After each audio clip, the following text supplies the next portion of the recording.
Daniel is the CEO and founder of Lexsynergy. He is also an intellectual property attorney with over 15 years of experience in trademarks, copyright, domain names, and brand enforcement online. With that, I'll turn it over to Daniel to start the presentation. Great. Thank you, Marina. I'd also like to welcome everyone once again to our monthly webinar. I just want to start off by saying that there were a few issues with my computer, so Marina's handling the slides in San Diego. I'm based in London, so hopefully we'll get our coordination correct during this webinar. If you have any questions, there is a chat function which you can insert your questions into or messages, and we'll answer them at the end. Or if there are any urgent ones or relevant ones during the presentation, Marina will raise those and I'll answer them. We can also handle questions at the end. So I'd like to move onto our second slide, which is agenda. This is what we'll cover today, the new GTLD overview. Some of you that have attended previous webinars would be aware of the new GTLD program, but we'll recap that for those that haven't. Then we'll deal with the Frisky TLDs, and they're broken up into subcategories. Then the Frisky ones, as Marina mentioned, and then obviously what attorneys and trademark owners want to hear is an action plan. How do you deal with these risky and Frisky TLDs that are out there? And then last but not least is the questions and answers. So that's the agenda. So I'll move on now to the new GTLD overview. So approximately 900 new GTLDs will eventually launch. About 600 have launched so far. So there's 1/3 still to launch. Now with these new TLDs, for instance, .restaurant, .guru, .sucks, and all of those that are out there, it was really intended to give internet users greater choice and variety, as well as allowing those people that lost out on the traditional TLDs like com and net to find a specific one that relates to their business without having these long-winded domain names. But obviously with this choice has come more choice and opportunities for squatters, in that now they can squat on brands at very low cost, and obviously trademark owners have to incur the cost to deal with these particular infringements. So in dealing with them, there's a certain strategy that you should follow, which we'll deal with towards the end of the presentation. But what must be remembered is that in any action, it has to be reasonable, cost-effective, in that you can't register every possible variation of a domain name. It's just not possible.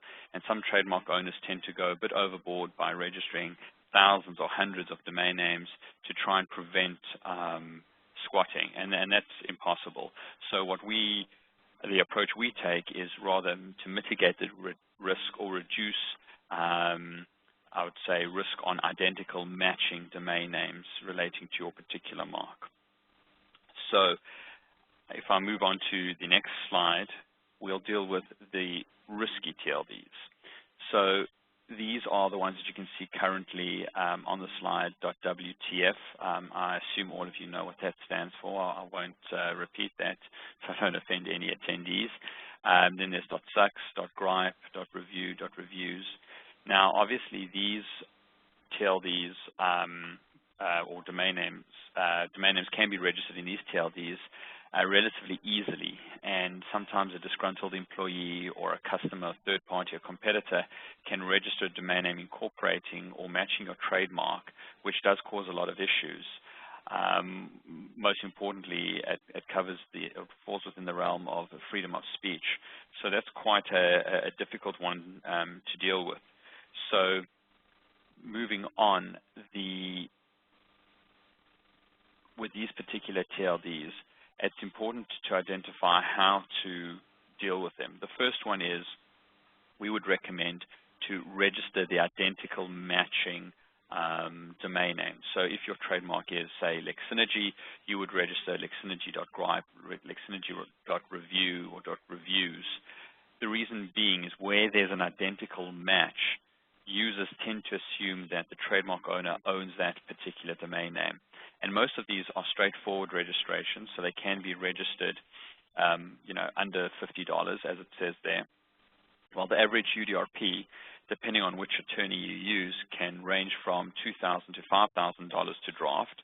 that excludes the filing fee of about $1,500. So there's a lot of money involved in trying to recover one domain name. And if you compare that to a UDRP, that's the dispute resolution procedure that's available to recover a domain name that is identical or confusingly similar to a trademark. It would keep that domain name registered for 100 years or more. So what we would recommend is rather incur the registration cost, especially because it is a risky TLD, for the identical matching one of your that matches your particular mark. So if your mark is Lexsynergy, once again, register lexsynergy.gripe.review, not Lexsynergy domains or Lexsynergy search or Lexsynergy registrar.review. And just the permutations are endless. So that's something that you should be mindful of.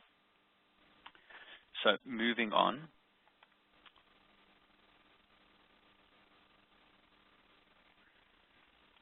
Okay, while we wait for the, okay, there's the next slide. .sucks is a TLD that is creating a major headache for trademark owners. The reason being is the cost associated with the domain name. What the registry has basically done is they've said if you have a trademark that is in the trademark clearinghouse or that they regard to be valuable or relates to a large organization, they will mark that as a market premium. That means to register, say for instance, if Lexsynergy is a market premium domain, Lexsynergy.sucks, it's $2,533 per year. So that's obviously a very expensive domain name to keep. So many trademark owners have decided not to register the domain name. But then you are caught in a situation where a non-trademark owner can register the domain name for approximately $10. So what the registry will do is subsidize the cost of the registration, provided you undertake to use it for its intended purpose, and that is either criticism or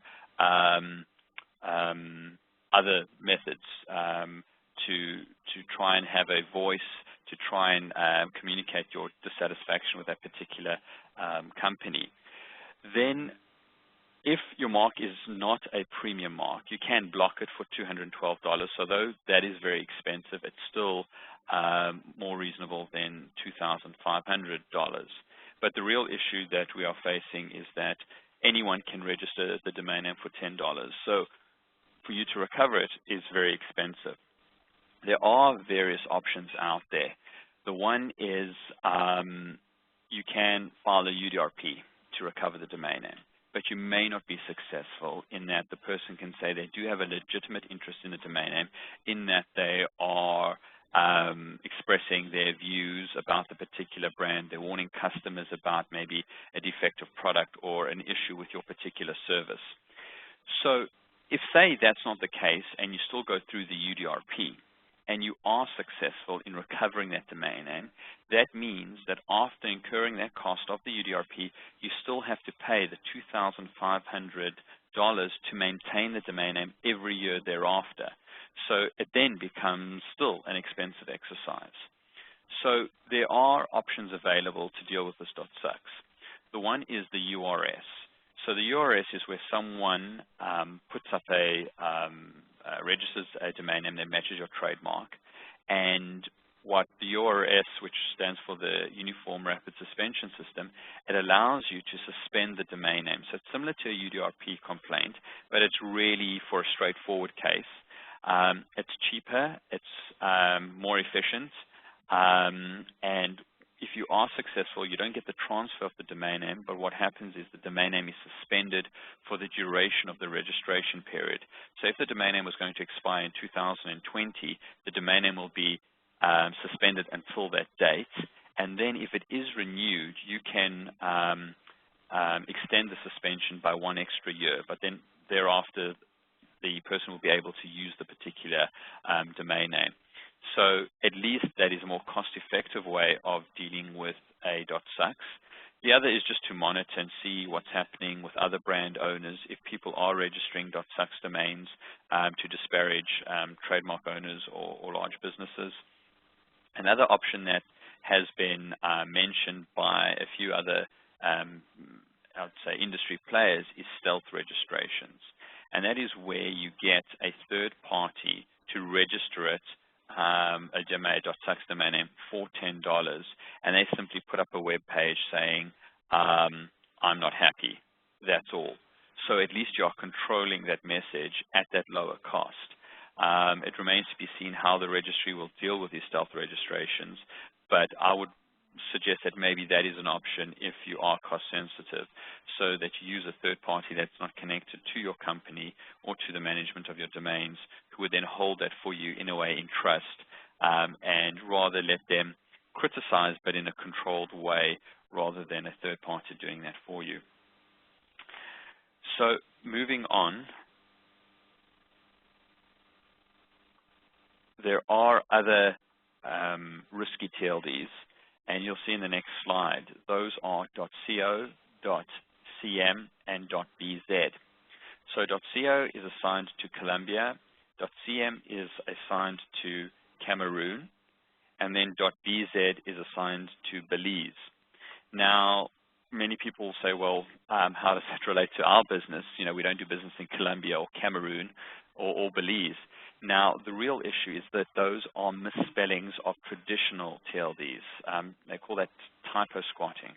So, for instance, if your website, once again, is Lexsynergy.com, and someone types it very quickly and doesn't include the M at the end, and they just type in .co, they can go to another site. So it's important to secure those from a defensive perspective. They're not very expensive TLDs, and only register those for your core trademarks where you have a site at that domain. CM is also misspelling for com, in that a person will omit the O. Then .bz is a misspelling for biz. So those are ones that you should have in your portfolio if you have a defensive strategy when you protect your domain names as trademarks. So moving on to the next batch, which is the more exciting ones that have made our industry a little bit more interesting, is the .xxx.sex.porn.adult. .xxx launched a couple of years ago, and that was really reserved for the adult entertainment industry, in that if someone went to a .xxx site, they should know that they are in fact entering that adult entertainment environment. Then with the release of these new TLDs, the same applicant, the person that's, or the registry that owns .xxx, applied for .sex.porn.adult. .porn and adult have already launched, and those are obviously what they are intended for, is the adult entertainment industry. And .sex, which we'll get into a little bit later, is one that still has to launch. So it's very important to make sure that you've secured your domain name within these TLDs. The reason being is you may not want your brand associated with this particular industry, and also sometimes in the adult entertainment industry, they may register trademark as a domain name to drive traffic to the site, and also creates press coverage, exposure in the media. So to avoid that, we would suggest an identical matching registration. And when we recommend registrations, it's in moderation. The idea is not to build up this massive portfolio of unwanted domain names, but at least reduce the risk of having to go through the route of the UDRP and various other dispute resolution services in order to recover your domain name. So with .xxx.porn and .adult, they are registered on a first-come, first-served basis. So the first one in gets the domain name. That's why it's very important to make sure that you are, in fact, the first one. So if you haven't secured these particular TLDs, you can get in touch with Miranda or myself after the webinar, and we can discuss with you the best way of dealing with that. But then we would want to first address the .sex TLD, which is on the next slide. Because that's quite important, because it's in the launch phase. Well, it's going to start on the 1st of September, as you can see there. So the launch phase is called the TMCH, which is a trademark clearinghouse or sunrise phase, and that's a phase that's reserved for trademark owners. So trademark owners have a priority over the general public to secure a domain name that matches their trademark. But in order to do that, your trademark has to be validated with a trademark clearinghouse. So in order to do that, you need a registered trademark. and we would submit that on your behalf to the Trademark Clearinghouse. They would then validate that. Once that's validated, we would receive a thing called an SMD file, which is a type of token which allows us to register your domain name during the sunrise. So that's very important if you feel that your particular mark is a high-risk one, in that someone could potentially register that at a later stage. Then with .6, it's quite unique in that they have a sunrise B, or a domain matching phase, and that is where if you have a .XXX domain name, you can then have a priority to register your matching domain name in .6. So if I've got Lexsynergy.XXX, I can register Lexsynergy.6 during that particular period. So, or if you secured your .XXX during that launch phase in 2011, which many people didn't. So I would say a strategy would be, if you don't want to incur the cost of the Trademark Clearinghouse, go the route of the Sunrise B domain name matching. So make sure you register your .XXX domain name now, as well as your .adult and .porn, and that at least gets you into the Sunrise B phase, which is before the general availability, so you can secure your .6 domain name then. Then on the 4th of November is the general availability, and that's when it's open to the general public, so anyone can then register the domain name. These adult entertainment industry domains are generally more expensive than a .com, so you just have to be aware of that. If you need a quote, you can contact us as well, and we'll provide that to you. But they are more expensive, obviously, because they're high risk. The registry understands that, and there's a business model behind it. So moving on to the next slide is .sx. That's for Saint Martin. And that is a little island, I think, north of South America, and that is a misspelling of sex. They also try and market that as a more frisky TLD, so we would suggest that that also be included in as a registration if you do decide to go through this defensive route. So at the end of this defensive route, you should have identical matching registrations and not go through the permutations, as I've mentioned, because then that makes it too costly to maintain a domain name portfolio. Then I'll move on to the Freenom TLDs, and this is very important if you provide online services, especially for banks. I would say companies that, telecommunication companies, companies that sell anything online. All these TLDs, .ga, .cf, .ml, .tk, and .gq are managed by a registry called Freenom. And what they have done is they have approached the governments of these particular countries. So .tk is Tokelau. They're an island, I think, in the Pacific. Then you get .cf, which is a Central African Republic. You get .ml, which is Mali. Then you get .gq, which is Equatorial Guinea, from what I understand. And all these particular TLDs are, or domain names are, free of charge to register. So what happens is someone would go to the registry site and register Lexsynergy.ml for free. It's free because the registry will be the owner of the domain name, and they have a policy that if someone infringes upon someone's intellectual property rights, they can suspend the domain name. But if you want to own the domain name, you have to pay a fee. So what happens is squatters, as well as those that establish phishing sites, especially for banks, set up these or register these domain names matching the trademark so that they can commit their fraud and scams via the service. So we've seen for some telecommunications companies where about maybe 100 to 200 domain names can be registered per day with phishing sites. So it's very important to at least get an identical matching registration in these and develop a monitoring mechanism. We work with a few trademark owners on a retainer basis to take down these sites. So we have a streamlined mechanism with the registry to take them down. So we're taking hundreds of these domain names and websites down every day, basically, to prevent this fraud from happening. I know it does seem a bit unfair, but the countries have entered into this deal with Freenom, and it doesn't look like there'll be any changes soon.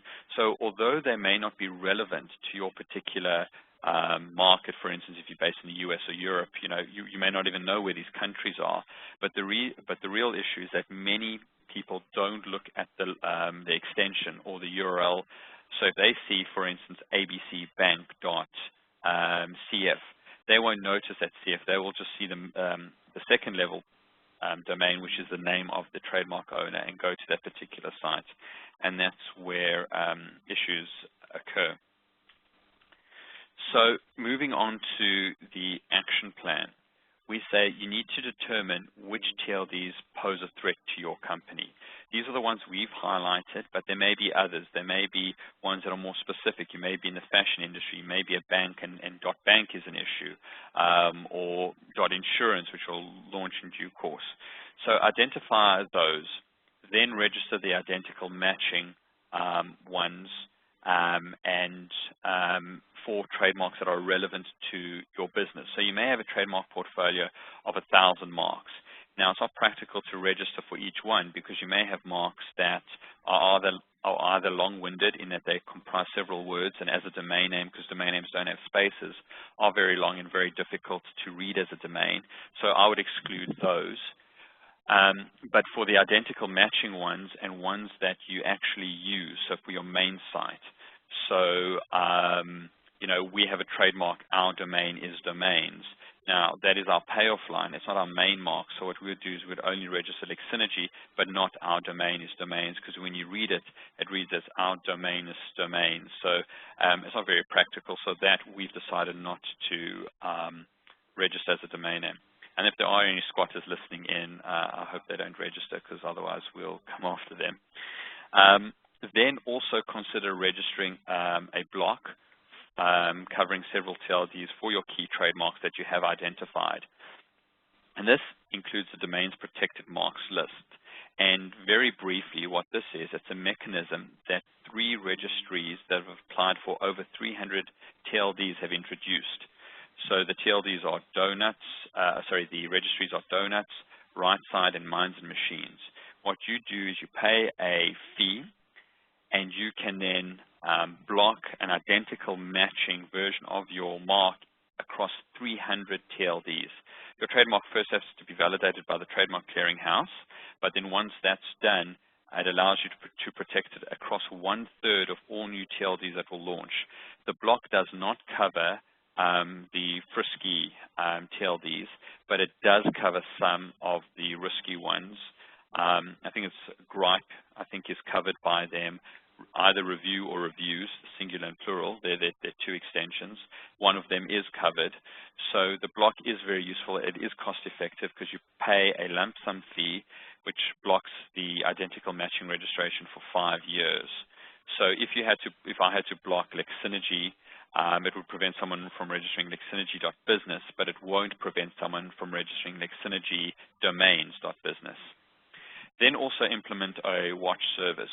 Rather the devil you know, and I think it's very important, rather see what other people are doing and how they're registering your particular mark as a domain name, so that you can then prioritize and then decide how you want to deal with the particular dispute. In some cases, if there's no website and you know they're not using it for an email scam, then I would say just monitor it occasionally to see what's happening. Prioritize the high risk, obviously has a website. They may be using your mark on the site. Deal with those as a matter of urgency. And then other moderate ones in the middle where maybe there is a site but it's unrelated to what you do. And then also in any IP budget, prepare a budget for UDRP and URS complaints. The URS is, as I discussed, more cost effective. And if you compare them side by side, the filing fee for a UDRP is about $1,500, as I mentioned. For a URS can range from $300 to $500. So that's almost 1/3 cheaper. The duration for a UDRP from beginning to end is about 30 days, and a URS is 18 days. But with the URS, like I said, you can only suspend the domain name, while with the UDRP, you can get the transfer or the cancellation of the domain name. With the UDRP, it cannot exceed 15 pages, depending on what provider you file with. while with the URS, you're limited to 2,500 words. And I know if there are any lawyers listening in, to try and keep your argument to that amount of words is sometimes quite difficult, but it's really for straightforward cases.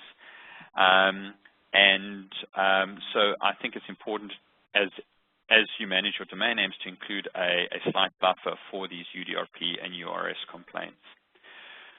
So I went through that presentation quite quickly to try and give you an overview of the risky and frisky TLDs that are out there, and that you should take action. Many trademark owners I've heard have said, you know, there are too many issues out there, we can't deal with them all, so no, we're not going to do anything. And I think that is not the correct approach, is that you need to be aware of it, you need to have a policy in place, how you tackle it, and when you identify the infringements, prioritize the risk so that you can then see how you deal with those infringements. Because they're here to stay, whether the TLD program is successful or not, still the question is still out there, but I think over time certain ones will gain traction, and it's important that at least you've taken these early steps in trying to mitigate the risk faced by these new TLDs. So if you need to get in touch with us, you can email support@lexsynergy.com or give us a call. We have our US number there, but on our website we have our London office contact information, as well as our offices in Africa and Australia. So if you need to get in touch, please do, or if you need a copy of this presentation as well. And now, if there are any questions, I can answer them. You can enter them into the chat function. Marina will read them out if there are any. Otherwise, we can arrange a discussion afterwards, one-on-one. Yes. We do have one question. What was the third registry accepting DPML other than Right Side and Donuts? Oh, that's Minds and Machines. They call it the MPML. What we've done is, because there's separate charges for each one, we've included them in one bundle where you pay one price, and then we would submit it to all three. Minds and Machines have the fewest of the TLDs, so they probably have a handful, but Donuts has the majority of the DPML because they have more TLDs that they've applied for. And another question, you suggested limiting to exact matches. What about typo squatting? You see, typo squatting, it is a difficult one to answer because there are so many permutations. For instance, many people call us Lexsynergy, so there's an I after the X, or they'll spell synergy if you're French with IE. So do we go after all of those? And I would say that only go after or register typo domains if you have experienced a lot of typo squatting on that variation. If you haven't, I would say it's not so important because you can't register every variation, and that's where it's very difficult for a company like ourselves, in that we want our clients to have a streamlined portfolio and not gather all these domains that aren't really relevant, because a squatter will always find a variation to register. So that can be through hyphenated versions, so Lex-Synergy, or like I mentioned, spelling it in a different way, leaving out a letter. So unless you know you're going to be a target and you've experienced that in the past, then I would say register them. Otherwise, rather monitor them, because in some cases what happens is, if they do register it, they normally don't set up a site, they set up these affiliate links. If your business is a referral-based business, then obviously it's an issue and you'll have to go after them. But if it's not and there's no website, then it doesn't really pose much of a threat. So it's really how much money you'd want to spend in managing a portfolio, and the type of mark you have as well. Obviously, the more generic, the more registrations you would need. I don't know. Are there any other questions at this time? Okay. All right, great. Well, I'd like to thank you for attending this webinar, and if you have any questions, you can reach out to Marina or myself, or contact us on the general number there. And once again, we thank you for attending this webinar.